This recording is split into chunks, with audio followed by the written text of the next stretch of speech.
Hello students, S V children academy की online classes में आपका स्वागत है। जैसा कि एग्रीकल्चर केमिस्ट्री में हम लोग पर्यावरण प्रदूषण के बारे में पढ़ रहे हैं, तो आपके 12th क्लास के अंदर जो एग्रीकल्चर केमिस्ट्री है उसके अंदर ये लेसन जो है काफ़ी इजी लेसन है। और हम लोग अब तक पर्यावरण प्रदूषक और पर्यावरण प्रदूषण जो है उसके प्रकारों के बारे में पढ़ चुके हैं, यानी कि वो कितने प्रकार का होता है।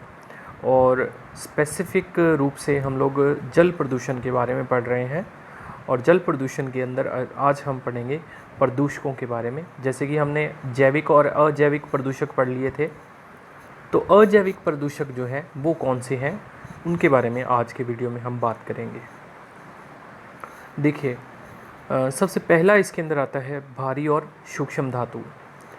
तो देखिए, जल प्रदूषण के अंदर जो सबसे खतरनाक प्रदूषक हैं जिनसे कि बीमारियां जो हैं वो बहुत अधिक फैलती हैं, वो धातुएं होती हैं।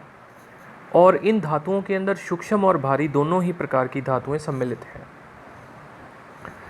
जैसे अन्य धातुओं की अपेक्षा सीसा, पारा और कैडमियम ये जल में उपस्थित 3 प्रमुख प्रदूषक तत्व होते हैं। यानी कि 3 जो हैं ऐसे हैं कि इनकी मात्रा जल के अंदर कुछ ना कुछ अमाउंट जो है वो मिली जाती है। यदि कालांतर में जब अनेक धातुओं का उपयोग बढ़ने से उनकी विषाक्तता का पता चला, तो भारी धातु प्रदूषण को ही सूक्ष्म मात्रा 1 मिलीग्राम पर लीटर से अधिक होने पर कई खतरनाक रोग उत्पन्न होने के प्रमाण मिले हैं। ठीक है। सीसा मुख्यतः गुर्दे, यकृत तथा मस्तिष्क की कोशिकाओं को अधिक प्रभावित करता है। मोटर वाहनों के धुएं से टेट्रा इथाइल लेड का, जिसको कि TEL कहा जाता है, टेट्रा इथाइल लेड जो है उसका जो रिसाव होता है, और उस रिसाव की वजह से शीशे का भूपटल पर जमाव वर्षा एवं असंगठित बैटरी उद्योग के द्वारा शुद्ध जल में मिल जाता है। पारा जो है वो सामान्यतः प्राकृतिक जल में नहीं होता, लेकिन क्लोरीन एवं सोडियम हाइड्रोक्साइड बनाने वाले संयंत्रों से रिसने वाले बहिस्त्राव द्वारा पारा नदियों एवं जलाशयों में पहुंचकर उनको प्रदूषित कर देता है। जल में एक विशेष प्रकार की शैवाल होती है जो पारे को मिथाइल मरकरी में बदल देती है, तथा शैवाल भक्षी मछलियों के माध्यम से मछली का सेवन करने वाले लोगों के शरीर में पारा पहुंचकर अनेक रोग उत्पन्न करता है। तो जैसे कि हमने इसमें शायद 1-2 दिन पहले मिनीमाटा रोग के बारे में पढ़ा था। तो मिनीमाटा रोग जो है वो जापान में समुद्री तट के आसपास रहने वाले लोगों के अंदर ये होता था। तो उसका कारण ये था कि वो मछलियों में पारा जो है वो पहुंच गया, और उन मछलियों को खाने की वजह से क्या हुआ कि लोगों के अंदर पारा जो है उनके शरीरों में पहुंचा, और उसकी वजह से लोग जो है वो बीमार पड़ने लगे थे। तो ये सारी जो चीज़ें हैं, सूक्ष्म धातुएं हों चाहे भारी धातुएं हों, ये सारी की सारी धातुएं किसी न किसी रूप में हमारे शरीर में पहुंचकर, अगर वो अधिक मात्रा में पहुंचती हैं तो वो रोग का कारण बनती हैं। फिर इसके बाद में नेक्स्ट आ जाता है अकार्बनिक रसायन। तो प्राकृतिक जल में मौजूद अकार्बनिक यौगिकों के 2 भाग होते हैं, यानी कि ये धनायन और ऋणायन। ये अपने को सबको पता है कि जितने भी यौगिक हैं उनको हम धनायन और ऋणायन में बांट सकते हैं। तो धनायन में मुख्यतः धातुएं और ऋणायन में अधातुएं होती हैं। और अधातुओं में भी कौन? क्लोराइड, फ्लोराइड, सल्फेट जैसी धातुएं या अधातुएं हो सकती हैं। ठीक। फ्लोराइड जो है मानव के लिए स्वास्थ्यवर्धक माना गया है। फ्लोराइड जो है, देखिए, दांतों के लिए एक स्वास्थ्यवर्धक है, एक लाभदायक तत्व है। और जो आप पेस्ट करते हो, उस पेस्ट का अगर आप कंपोजिशन देखोगे तो उसके ऊपर आप पढ़ना, उसमें फ्लोराइड की मात्रा जो है वो लिखी होती है, इसमें इतना फ्लोराइड है। परंतु लगातार फ्लोराइड युक्त पानी का सेवन करने से एक सीमा के बाद यह स्वास्थ्य के लिए हानिकारक भी हो सकता है। पानी में 1 से लेकर 1.5 मिलीग्राम फ्लोराइड जो है प्रति लीटर से अधिक सांद्रता होने पर फ्लोरोसिस नामक बीमारी हो जाती है। फ्लोरोसिस से पीठ का झुक जाना एवं हड्डियों का कमज़ोर हो जाना आम बात है, और इनसे व्यक्ति जवानी में ही बूढ़ा दिखाई देने लगता है। तो अपने राजस्थान के अंदर नागौर के आसपास एक ऐसा क्षेत्र है जहाँ पर जल जो है पानी जो है उसके अंदर फ्लोराइड की बहुत अधिक मात्रा पाई जाती है। तो वहाँ के जो लोग हैं वो बहुत कम उम्र में ही क्या होता है, उनकी हड्डियाँ जो हैं वो इस प्रकार से कमज़ोर हो जाती हैं कि वो कुबड़े हो जाते हैं। तो वो जो जितना क्षेत्र है ना, उस क्षेत्र को ही कुबड़ पट्टी के नाम से जाना जाता है। यानी कि वहाँ पे जो लोग हैं वो कुबड़ उनका निकल जाता है, और वो ऐसा जो है वो फ्लोराइड के कारण है, तो कुबड़ पट्टी उस क्षेत्र को कहा जाता है। तो ये जल के अंदर जो अकार्बनिक रसायन है उनका जो विषैला प्रभाव है वो आप देख सकते हैं। इसके बाद में आता है नाइट्रेट्स।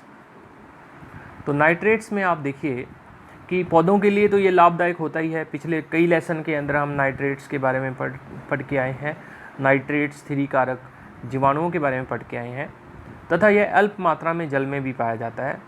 कृषि कार्यों में अंधाधुंध रासायनिक उर्वरकों का प्रयोग एवं शहरी सीवेज लाइनों से निकलने वाले अनियोजित पानी से जल में नाइट्रेट की मात्रा दिनों दिन बढ़ती जा रही है। जल में नाइट्रेट की मात्रा बढ़ने पर वह अनॉक्सीकारक परिस्थिति में नाइट्राइट में बदलकर अति सूक्ष्म मात्रा में शरीर के जो आरबीसी होती हैं उनको नष्ट कर देता है।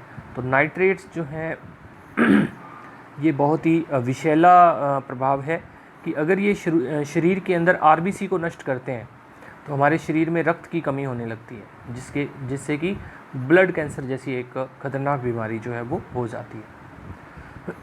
इसके बाद नाइट्रेट के ही बारे में WHO ने कहा है कि नाइट्रेट की अधिकतम सीमा जो है 45 मिलीग्राम प्रति लीटर होनी चाहिए। पेयजल में अगर नाइट्रेट की अधिकता होती है तो मैथोहीमोग्लोबिनेमिया नामक बीमारी हो जाती है, जिसे ब्लू बेबी सिंड्रोम कहते हैं। ब्लू बेबी सिंड्रोम का मतलब कि इसकी वजह से जो छोटे बच्चे हैं उनका जो रंग है वो नीला हो जाता है, तो इसको ब्लू बेबी सिंड्रोम कहते हैं।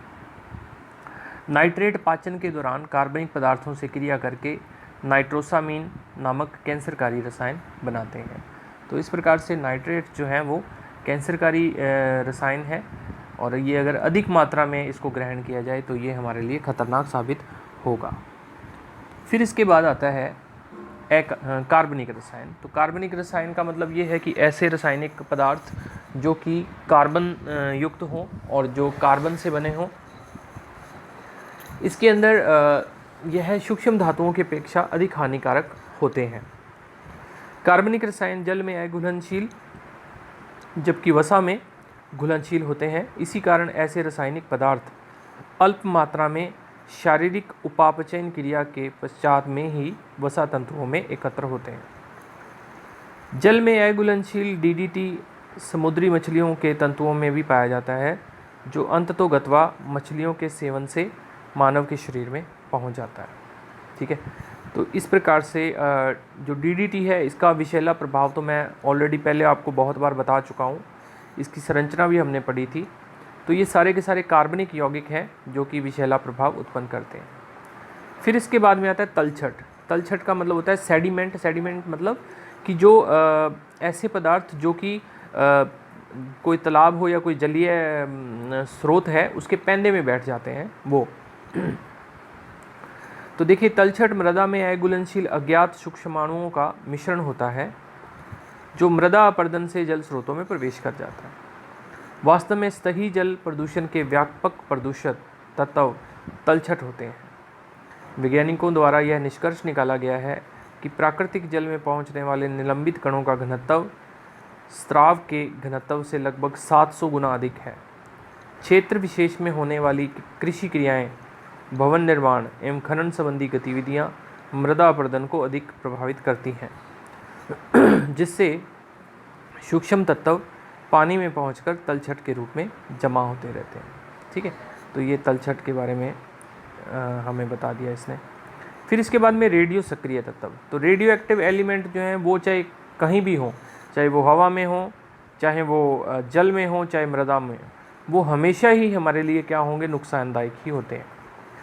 तो रेडियो एक्टिव तत्व जो हैं इसके बारे में देखिए क्या लिखा है कि मानव स्वास्थ्य के लिए सबसे घातक प्रदूषकों में इन प्रदूषकों को शामिल किया जाता है। यानी कि पूरी सृष्टि के लिए ये घातक होते हैं, और ये इतने घातक हैं कि अगर रेडियो एक्टिव तत्वों का उपयोग बढ़ जाए या रेडियो एक्टिविटी जो है वो बहुत अधिक बढ़ जाए तो पूरी सृष्टि को नष्ट कर सकती है। पर्यावरण से संबंधित विकिरण समस्थानिक स्रोतों को प्राकृतिक एवं कृत्रिम वर्गों में विभाजित किया जाता है। रेडियो आइसोटॉप कॉस्मिक किरणों से उत्पन्न होकर अवक्षेप तथा वायु के माध्यम से मृदा एवं जल धाराओं में पहुंच जाते हैं, जबकि भूमि की सतह और उसके अंदर उत्पन्न होने वाले आइसोटॉप विकिरण अपक्षय के कारण बनने वाले तत्वों के माध्यम से पानी तक पहुंचते हैं। दूसरी ओर मानव निर्मित रेडियो समस्थानिकों में मुख्यतः परमाणु परीक्षणों से होने वाले अवघात विस्फोट, परमाणु ऊर्जा संयंत्रों से निकलने वाला रेडियो एक्टिव अपशिष्ट और परमाणु संस्थानों और आयुर्विज्ञान प्रतिष्ठानों की विभिन्न प्रकार की गतिविधियों से निकलने वाले रेडियो विकिरण सम्मिलित हैं। ठीक है, तो रेडियो एक्टिव तत्व जो हैं ये किसी भी रूप में चाहे हों वो हमारे लिए हानिकारक ही होते हैं। फिर इसके बाद में आता है तापीय प्रदूषक, थर्मल पॉल्यूटेंट्स। तापीय प्रदूषक किस प्रकार से जल को प्रदूषित करते हैं, ये देखिए इसके अंदर इस पैराग्राफ में ये दिया है कि कोयले की राख और वाष्प शक्ति चालित संयंत्रों में काम में लिया जाने वाला नाभिकीय ईंधन तापीय प्रदूषकों का सर्वाधिक महत्वपूर्ण स्रोत है। इनसे निकलने वाली ऊष्मा का अल्प अंश सफलतापूर्वक कार्य में परिणत होता है और शेष जो है वो व्यर्थ चला जाता है। आधुनिकतम कोयला संचालित विद्युत उत्पादन संयंत्रों की 40% से अधिक जो है वो इसके अंदर दक्षता नहीं होती है ना। दक्षता 40% होने का मतलब ये है कि भाई ईंधन का या कोयला जो है वो ईंधन है उसमें, तो ईंधन का 40% भाग तो काम में आएगा और 60% भाग जो है वो व्यर्थ चला जाएगा। तो इन संयंत्रों में काम आने वाले कंडेंसर निकटवर्ती नदी, झील या नगर पालिका के जो सीवरेज लाइन है या जल संसाधन है आदि से उपलब्ध पानी का उपयोग करके पुनः पानी को इनमें छोड़ते हैं। तो इस सारी प्रक्रिया में पानी का ताप जो है वो 30 डिग्री सेंटीग्रेड तक बढ़ जाता है। जैसे ही ताप बढ़ेगा तो क्या होगा, जो जीव हैं वो मरने शुरू हो जाएंगे। इसके अलावा जल की जो बायोलॉजिकल ऑक्सीजन डिमांड है वो बढ़ जाएगी, जिससे कि जल जो है वो प्रदूषित होता जाएगा। ठीक है, तो ताप जो है वो भी एक पॉल्यूटेंट के रूप में ही कार्य करता है। फिर इसके बाद में आता है औद्योगिक रसायन जनित प्रदूषण। मतलब ये कि उद्योगों के अंदर जितने भी रसायन संश्लेषित हो रहे हैं वो भी जल प्रदूषण के अंदर उनका भी एक बहुत बड़ा रोल होता है। जनसंख्या वृद्धि के साथ साथ औद्योगिक गतिविधियों में वृद्धि के कारण प्रदूषण तेज़ी से बढ़ रहा है। प्रदूषण का औद्योगिक क्षेत्रों में नहीं बल्कि एंटार्कटिक, आर्कटिक और सुदूर स्थित प्राकृतिक संरक्षण क्षेत्रों सहित समस्त भूमंडल पर प्रभाव जो है वो पड़ा है। इस प्रकार प्रदूषकों की बढ़ती सघनता के परिणाम स्वरूप कुछ पदार्थों की सांद्रता के बढ़ने से पारिस्थितिक तंत्र पर बहुत प्रभाव पड़ रहे हैं।